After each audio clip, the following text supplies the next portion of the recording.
everyone, welcome back to Tell Me Story.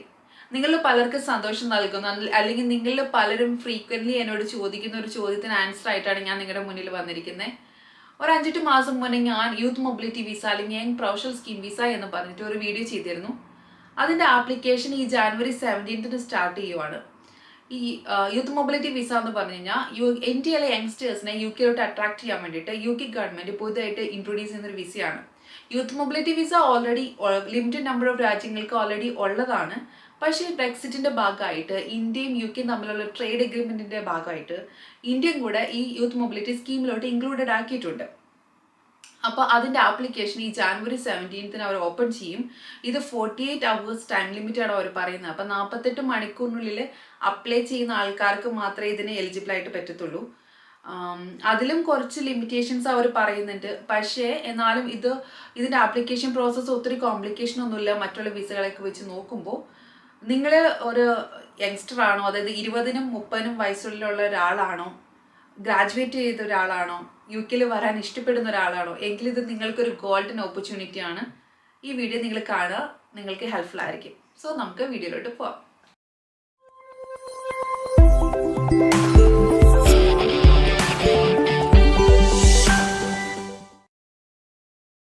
So ഞാൻ നേരത്തെ പറഞ്ഞതുപോലെ നിങ്ങൾ ഒരു 20-നും 30-നും വയസ്സുള്ള ഒരാളായിരിക്കണം.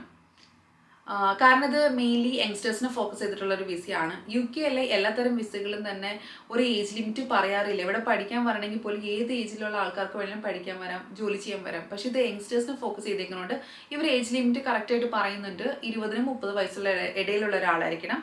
പിന്നെ ഒരു ഗ്രാജുവേറ്റ് ആയിരിക്കണം. അത് നിങ്ങളുടെ ക്വാളിഫിക്കേഷൻ പറയുന്നത് മിനിമം ഗ്രാജുവേറ്റ് ലെവലെങ്കിലും നിങ്ങൾക്ക് ഉണ്ടായിരിക്കണം.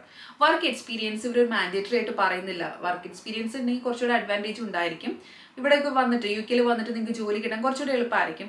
പക്ഷേ എന്നാലും വർക്ക് എക്സ്പീരിയൻസ് ഇല്ല, നിങ്ങളൊരു ഫ്രഷ്ലി പാസ് ഔട്ട് ഒരാളാണെങ്കിൽ കൂടെ നിങ്ങൾക്ക് അപ്ലൈ ചെയ്യാം, ഈസിലി അപ്ലൈ ചെയ്യാവുന്നതാണ്. നിങ്ങൾക്ക് ഇതിനെപ്പറ്റി കൂടുതൽ ഡീറ്റെയിൽസ് അറിയണമെന്നുണ്ടെങ്കിൽ UK ഗവൺമെൻറ് വെബ്സൈറ്റിൽ പോയി ചെക്ക് ചെയ്താൽ മതി. അതിനകത്ത് ലിസ്റ്റ് ഓഫ് രാജ്യങ്ങളുടെ പേരുകൾ കാണാൻ പറ്റും. പക്ഷേ നിങ്ങൾക്ക് ഇപ്പം നോക്കുമ്പോൾ ഇന്ത്യ അതിനകത്ത് ഇൻക്ലൂഡഡ് ആക്കിയിട്ടില്ല. അത് ഒരു മിഡ് ഓഫ് ജാനുവരി കഴിഞ്ഞിട്ട് ആയിരിക്കാം ചിലപ്പോൾ ഇന്ത്യനെ അവർ ആഡ് ആക്കുന്നത്. പക്ഷേ ജാനുവരി 17 ആപ്ലിക്കേഷൻ സ്റ്റാർട്ട് ചെയ്യണമെന്ന് പറയുന്നത്.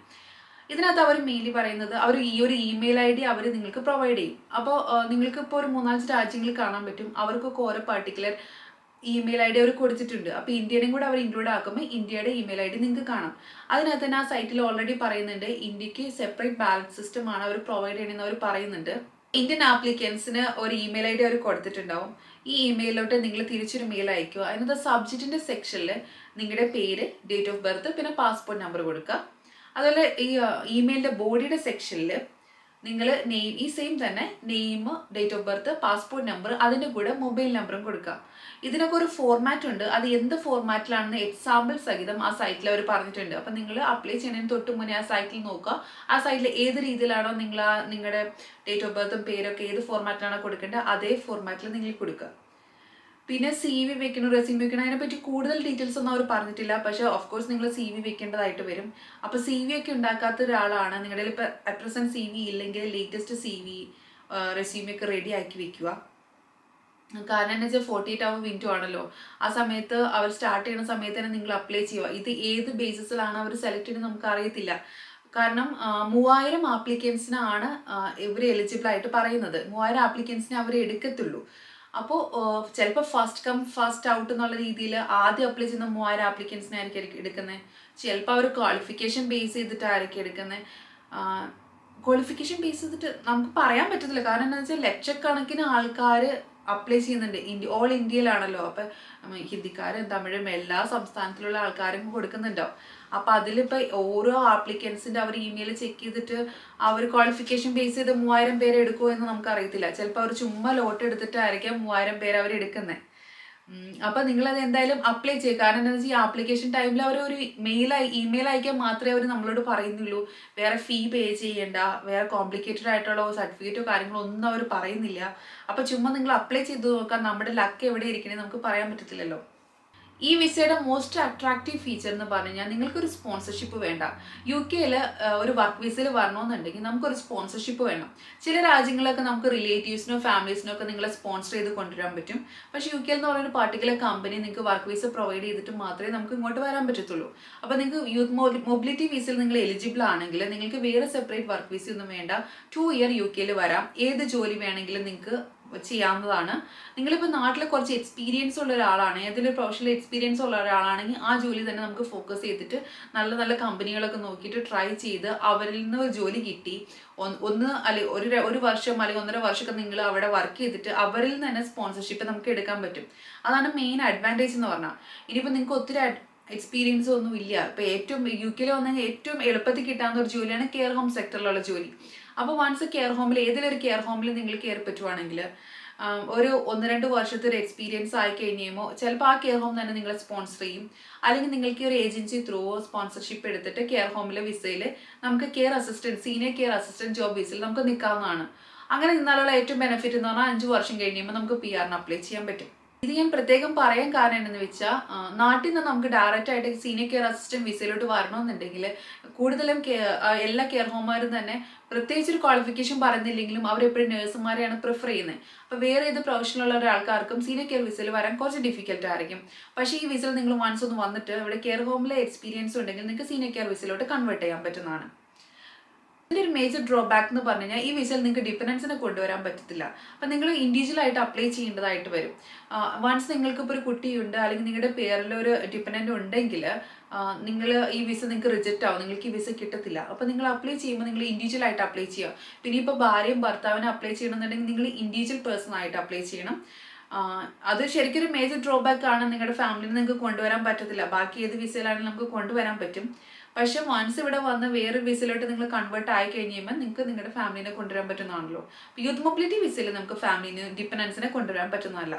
ഇതിന്റെ മോസ്റ്റ് സ്ട്രൈക്കിംഗ് ഫീച്ചർ എന്ന് പറഞ്ഞു കഴിഞ്ഞാൽ ഇതിന്റെ എക്സ്പെൻസ് എന്ന് പറഞ്ഞു കഴിഞ്ഞാൽ വളരെ കുറവാണ്. അതായത് 3 ലക്ഷത്തിന് താഴെ വരുന്നുള്ളൂ. ഇപ്പം നിങ്ങളൊരു സ്റ്റുഡൻറ്റ് വിസയിൽ വരണം അല്ലെങ്കിൽ ഏത് വിസയിൽ പറഞ്ഞാലും അത്യാവശ്യം പൈസ ചിലവുള്ള ഒരു കാര്യമാണ്. ഡയറക്റ്റ് വർക്ക് വിസ കിട്ടുകയാണെങ്കിൽ അത്ര കുഴപ്പമില്ല കേട്ടോ. അല്ലെങ്കിൽ ഏത് വിസ വന്നാലും അത്യാവശ്യം നല്ല പൈസ ചിലവുണ്ട്. ഇതിന് 3 ലക്ഷത്തിന് താഴെ വരുന്നുള്ളൂ. ഇത് വിസ ഫീ വരുന്നുണ്ട്, പിന്നെ അതിന് ഹെൽത്ത് സർചാർജ്, പിന്നെ ലിവിങ് എക്സ്പെൻസ്. നിങ്ങൾ ഏകദേശം ഒരു 28 ദിവസം അല്ലെങ്കിൽ ഒരു മാസം ഏകദേശം അടുത്ത് 2.5 ലക്ഷം രൂപയോളം നിങ്ങളുടെ ബാങ്ക് അക്കൗണ്ടിൽ കാണിക്കണം. പക്ഷെ അത് ഒരു മാസം കഴിയുമ്പോൾ നിങ്ങൾക്ക് വിഡ്രോ ചെയ്യാവുന്നതാണ്. ഇത്രയേ വരുന്നുള്ളൂ നിങ്ങളുടെ ഒരു ചിലവെന്ന് പറഞ്ഞു കഴിഞ്ഞാൽ. നിങ്ങൾ ഈ വിസയ്ക്ക് അപ്ലൈ ചെയ്യുമ്പോൾ തന്നെ വിത്തിൻ 10 ഡേയ്സിനുള്ള റിപ്ലൈ ഇമെയിൽ വരെ നിങ്ങൾ ഈ വിസയ്ക്ക് സക്സസ്ഫുൾ ആണോ അൺസക്സസ്ഫുൾ ആണോ എന്ന്. നിങ്ങൾ സക്സസ്ഫുൾ ആണെങ്കിൽ എന്തൊക്കെ ഡോക്യുമെന്റ്സ് നിങ്ങൾ സബ്മിറ്റ് ചെയ്യണതിനെ പറ്റിയൊക്കെ ഡീറ്റെയിൽ ആയിട്ടൊരു ഇമെയിൽ ആയിരിക്കും നിങ്ങൾക്ക് വരുന്നത്. ഇതെല്ലാം നിങ്ങൾ വിത്തിൻ 30 ഡേയ്സിനുള്ളിൽ അപ്ലൈ ചെയ്യുക. പിന്നെ 90 ഡേയ്സിനുള്ളിൽ വിസ ഫീയും ഹെൽത്ത് സർച്ചാർജ് ഫീയും ബാക്കി ലിവിങ് എക്സ്പെൻസ് എല്ലാ കാര്യങ്ങളും ഡോക്യുമെന്റ്സ് എല്ലാം സബ്മിറ്റ് ചെയ്ത് നിങ്ങൾക്ക് 90 ഡേയ്സിനുള്ളിൽ വിസ അടിച്ച് യു കെയിലേക്ക് വരാൻ പറ്റുന്നതാണ്. ഇത് ഇന്ത്യയിൽ ആദ്യമായിട്ട് ഇൻട്രൊഡ്യൂസ് ചെയ്യുന്ന ഒരു വിസ ആയതുകൊണ്ട് തന്നെ ആപ്ലിക്കൻസ് ഒക്കെ ആദ്യമായിട്ടായിരിക്കും വരുന്നത്.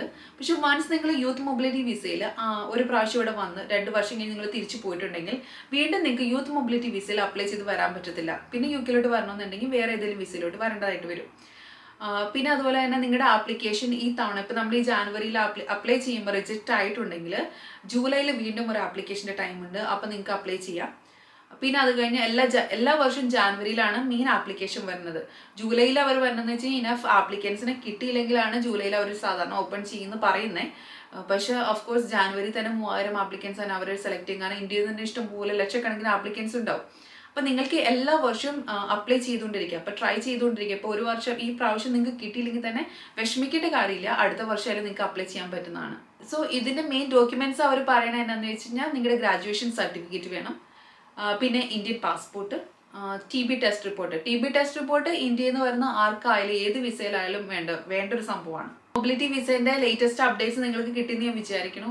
ഞാൻ ആ ലിങ്ക് കൊടുത്തേക്കാം. നിങ്ങളത് കീപ്പ് ഓൺ ചെക്ക് ചെയ്തുകൊണ്ടിരിക്കുക. എപ്പോഴാണ് സ്റ്റാർട്ട് ചെയ്യണമെന്ന് അറിയത്തില്ല. പക്ഷെ 17-നാണ് തുടങ്ങണമെങ്കിൽ ഞാൻ ചിലപ്പോൾ അതിന് മുന്നേ ഒരു വീഡിയോ കൂടെ ചെയ്യും. വൺസ് ആ ഇമെയിൽ ID അവർ പുറത്ത് വിടുവാണെങ്കിൽ, ഞാൻ ശ്രദ്ധിക്കുവാണെങ്കിൽ. പക്ഷെ അതിന് മുന്നേ നിങ്ങൾ ആരെങ്കിലും കാണുവാണെങ്കിൽ അപ്പം തന്നെ അപ്ലൈ ചെയ്യുക. അവൻ്റെ ഫോർമാറ്റും കാര്യങ്ങളും എല്ലാം നിങ്ങൾ നോട്ട് ചെയ്ത് വെക്കുക. റെസ്യൂമേ CV ഒക്കെ റെഡി ആക്കി വെക്കുക. ഇനിയിപ്പോൾ ഇന്ത്യൻ പാസ്പോർട്ട് ഇല്ലാത്ത ഒരാളാണെങ്കിൽ ഇനിയിപ്പോൾ പാസ്പോർട്ടൊക്കെ എടുത്ത് സെറ്റാക്കി വെക്കാൻ ചിലപ്പോൾ സമയം എടുക്കുമായിരിക്കും. എന്നാൽ പാസ്പോർട്ട് എടുത്ത് വെക്കുക. ഒരു ഡിഗ്രി ഗ്രാജുവേറ്റ് ആയിട്ടുള്ള ഒരാളാണെങ്കിൽ നിങ്ങൾ പാസ്പോർട്ട് എടുത്ത് വെക്കുക. ഈ വർഷം അപ്ലൈ ചെയ്യാൻ പറ്റിയില്ലെങ്കിൽ തന്നെ നിങ്ങൾക്ക് അടുത്ത വർഷം അപ്ലൈ ചെയ്യാൻ പറ്റുന്നതാണ്. മാക്സിമം എല്ലാവരും തന്നെ അപ്ലൈ ചെയ്യാം കേട്ടോ. കാരണം ഇത് ആർക്കൊക്കെ കിട്ടണമെന്ന് നമുക്ക് പറയാൻ പറ്റത്തില്ല. ഒത്തിരി പൈസ ചിലവുള്ളൊരു കാര്യമല്ല. എപ്പോഴും ഈ ഓപ്പർച്യൂണിറ്റി വരത്തില്ലല്ലോ. അപ്പോൾ don't miss it. Okay, thank you so much for watching. Thank you. By.